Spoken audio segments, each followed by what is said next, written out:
ஸ்ரீராமச்சந்திர பரபிரம்மணே நமஹ. சுமந்திரர் கைகேயினுடைய குணாதிசயம் பற்றி கடுமையான கருத்துக்களை சொல்லியிருக்கார். கூனியினால் தூண்டப்படுறதுக்கு முன்னையே ராமரது பட்டாபிஷேக செய்தி அறிஞ்சு மகிழ்ந்த கைகேயி கூனி செஞ்ச உபதேசத்துக்கு பிறகு முற்றிலும் மனம் மாறி தீய நோக்கம் கொண்டு செயல்பட்டார்னு வால்மீகி ராமாயணம் சொல்கிறது. அதனால் ராமர் காட்டுக்கு அனுப்பப்படணும்னுட்டு முதல்ல சொல்கிறான். சீதை மரவரி தரிச்சு காட்டுக்கு போகணும் மற்றவா மன்றாடி கேட்டுன்ற போது கூட சித்தை கூட விட்டு கொடுக்காம கைகேயி செயல்பட்டாங்கன்றது ஓரளவு உண்மை. அதனால் கைகேயின்றவா தசரதற்கு ஒரு பலவீனமாக இருந்தாங்க. கூனியின் தூண்டுதல் பேரில் அந்த பலவீனத்தை முற்றிலுமாக அவங்க பயன்படுத்திட்டாங்க. இதற்கு விளைவு தான் இந்த பட்டாபிஷேக சிக்கல். அப்போ இதெல்லாம் கேட்டுட்டு மூர்ச்சி அடைஞ்சிருந்த தசரதர் மனசில் பலவிதமான எண்ணங்கள் மோதுறது. ஒருவேளை நான் ஏதாவது கனவு காண்றேனா, இல்லை எனக்கு சித்தம் கலங்கிட்டதா, முந்தியின் பிறவிய நினைவு ஏதாவது எனக்கு அதன் காரணமாக வந்துட்டு என்னையும் அறியாமல் குழம்புறேனா, வெளியே தெரியாத ஏதோ ஒரு நோய் என் உடலை தாக்கி என்னை தடுமாற செய்கிறதா, இப்படியெல்லாம் யோசிக்கிறார். இதற்கு பின்னர் சுயநினைவு வந்தவராக கைகையை ஏறிட்டு பார்த்த அவர் ஒரு பெண் புலியை பார்த்து ஒரு மான் நடுங்கிறது போல் அஞ்சறார். செதறின மனசும் நொந்த இதயமும் உடையவராக பெருமூச்சு விட்டுண்டு தரையில் உட்கார்ந்தபடியே கைகையை பார்த்து சீ அப்படின்ற ஒரு சொல்ல மட்டும் சொல்லிட்டு மீண்டும் மூர்ச்சி அடைஞ்சிடுறார். இப்படி 2வது முறை முயற்சி அடைஞ்சு அதுவும் தெளிஞ்ச பிறகு பெரும் கோபம் கொண்டவராக தம் பார்வையிலேயே பொசுக்கிடுறவர் போல கைகையை பார்த்து தசரதர் பேசுகிறார். பாவியே, கெட்ட நடத்த உடையவளே, இந்த குலத்தையே அழிக்க வந்தவளே, ராமனாலோ என்னாலோ உனக்கு என்ன தீமை செய்யப்பட்டது? பெற்ற தாய்க்கு சமமாக இல்லையா உன்னை ராமன் நடத்துகிறான்? அப்படிப்பட்டவனுக்கு அழிவை தேடுறதுக்கு நீ புறப்பட்டு இருக்கிறதுக்கு காரணம் என்ன? கொடிய விஷமுடைய ஒரு பாம்பை கொண்டு வந்து வீட்டில் வச்சுட்டு இருக்கிறது போல உன்னை நான் எனது மாளிகையில் சேர்த்துட்டுட்டேனே. மக்கள் கூட்டமே ராமரன் புகழ பாடுறதே. அப்படி இருக்க என்ன காரணத்தை வச்சுட்டு எனக்கு மனசுக்கு உகந்த அவனை நான் கைவிடுவேன்?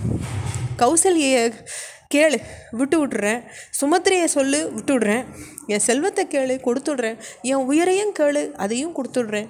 ஆனால் என் மனசுக்குரிய ராமனை என்ன காரணம் கொண்டு நான் கைவிட மாட்டேன். எனது மூத்த மகனான அவனை என் கண்ணெதிரில் பார்த்தா தான் என் மனசில் மகிழ்ச்சி பொங்குறது.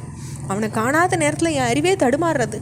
சூரியன் தோன்றாமலே கூட உலகம் ஒரு வேளை இயங்கலாம். ஒரு துளி தண்ணீர் இல்லாமல் கூட பயிர்கள் வாழலாம்.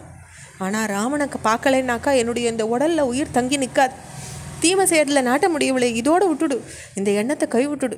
உன் காலில் விழுந்து என் தலையை வைக்கட்டுமா? என் மேலே கருணை காட்டு. பாவி, இவ்வளவு பெரிய கொடுமை உன் மனசில் எப்படி நிலப்பெற்றது அப்படின்னு சொல்லிட்டு தசரதர் மேலும் சொல்கிறார். நீயே ராமனை பற்றி முன்ன சொல்லியிருக்கேன்றத என்ன சொல்லியிருக்கேன்னு சித்த நினச்சிப்பார். தர்மத்தில் ஒசந்து நிற்கிறதுனாலேயே ராமனே எனக்கு மூத்த மகனாவான்னு நீயே சொல்லியிருக்க. ராமனை பற்றி இப்படி பேசிய நீ யார் சொல்ல கேட்டுண்டு இப்படி கெட்ட நடத்திய மனசில் வச்சுண்டு ஏன் இப்படி என்னை வருத்துற? கைகேயி, பரதனிடத்தில் நான் அன்பு வச்சுருக்கேனா இல்லையான்னுட்டு என்னை பரீட்சிச்சு பார்க்க நீ எனக்கு இந்த பரீட்சையை வைக்கிறியா? இல்லை அதுக்காக இந்த மாதிரி பேசுகிறியா? இதுவரை நீ எனக்கு தீமை செஞ்சதே இல்லையே, விரும்பத்தகாததை நீ என்கிட்ட பேசினதே இல்லையே. அதனால தான் என்னால் இப்போ என்னை காதுகளையே கூட நம்ப முடியல. பரதனை காட்டிலும் ராமனே உனக்கு மேம்பட்டவன்னு நீயே என்கிட்ட பலமுறை சொல்லியிருக்கியே. அப்படிப்பட்ட ராமனுக்கு, அந்த தர்மநெறி தவறாதவனுக்கு, மூலகத்துலேயும் புகழ்பெற்ற அந்த மகனுக்கு 14 வருஷம் வனவாசத்தை நீ எப்படி விரும்புகிற? துன்பத்தை அறியாத சிறுவனான அவன் ரொம்ப பயங்கரமானதும் மனுஷன் நடமாட்டம் இல்லாததுமான காட்டில் வசிக்கணுன்ற எண்ணம் உனக்கு எப்படி மனசில் புகுந்தது? உலகத்துக்கே அன்பனான அவன் இப்படி அவஸ்தைப்படணும்னு நீ முடிவுக்கு நீயே வந்த? ஆயிரக்கணக்கான வேலைக்காரர்களும் பெண்களும் நடமாடுற இந்த அரண்மனையில் ராமனை பற்றி ஒரு அபவாதம் உண்டா? இது வரைக்கும் வந்திருக்கா? எல்லார் மனசுலையும் கவர்ந்தவனா இல்லை அவன் இருக்கான். எதிரிகளை யுத்தத்தில் கோதண்டம்ன்ற தன்னுடைய வில்லால் வென்றிருக்கான். சொன்ன சொல் தவறாமல் நடக்கிறது மூலமாக பெரியவாளை வென்றிருக்கான். கொடையின் மூலமாக ஏழைகளை வென்றிருக்கான்.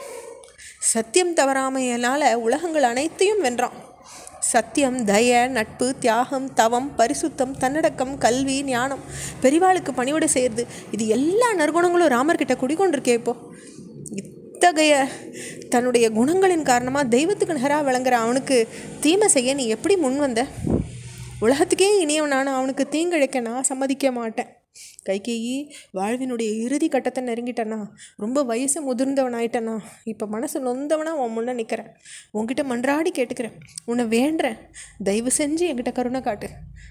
கடல் சூழ்ந்த இந்த பூமியில் என்னெல்லாம் கிடைக்கிறதோ அதையெல்லாம் உனக்கு கொண்டு வந்து சேர்க்குறேன். உன்னை வணங்குறேன், உன் காலில் விழிச்சொன்னா விழுறேன். என்கிட்ட கருணை காட்டு, ராமன்கிட்டையும் கருணை காட்டுங்கிறார். அவருடைய வார்த்தைகளை நம்ம மேலும் அடுத்த பகுதியில் பார்க்கலாம். ஸ்ரீராமச்சந்திர பரபிரம்மணே நமஹ.